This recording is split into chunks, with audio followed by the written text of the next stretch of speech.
Tension simmers in Tamil Nadu's Tuticorin after police firing leaves 9 dead. Protests have been on since 1999 with residents demanding the closure of the Sterlite Copper smelter. Word was awaited from the Madurai bench of the Madras High Court on a petition seeking closure of the plant. At least 9 persons were killed and another 9 seriously wounded when police opened fire Tuesday following clashes with hundreds marching to the district collectorate in Tuticorin, protesting the proposed expansion of a copper smelter of Sterlite Copper, a unit of the Vedanta group. More rounds were fired again in the evening to break up the protests. This was the 100th day of the protests, with residents and activists demanding closure of the plant over pollution concerns.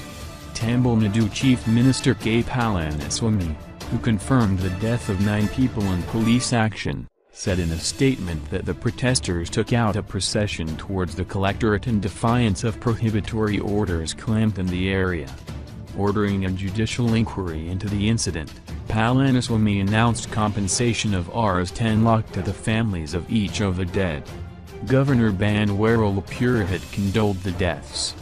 This morning, over 15,000 people began marching towards the collectorate when the clashes erupted.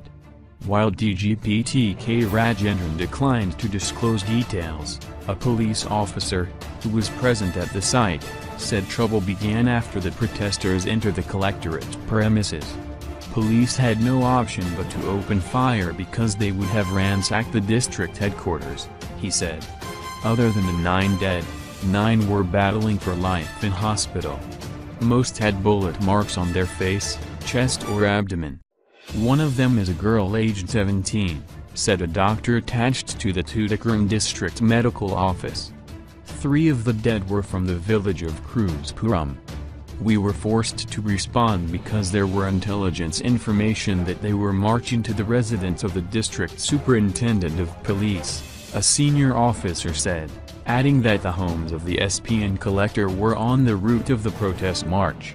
S. Raja, youth wing leader of the Tamil Nadu Merchants Association and one of the leaders of the anti-Sterlite protests, said the police fired on a crowd that included women and children who had been protesting peacefully for weeks and months.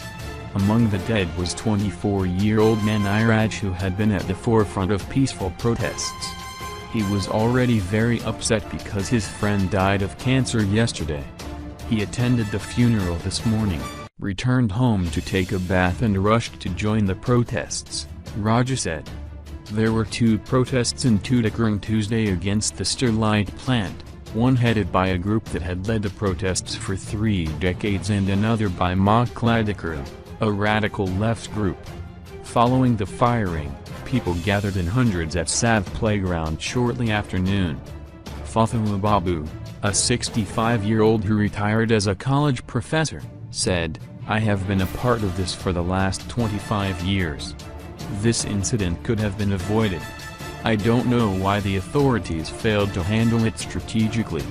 Protests have been on since 1999 with residents demanding the closure of the Sterlite Copper smelter. Word was awaited from the Madurai bench of the Madras High Court on a petition seeking closure of the plant. The hearing got over on May 17 and the judgment was reserved, Raja said.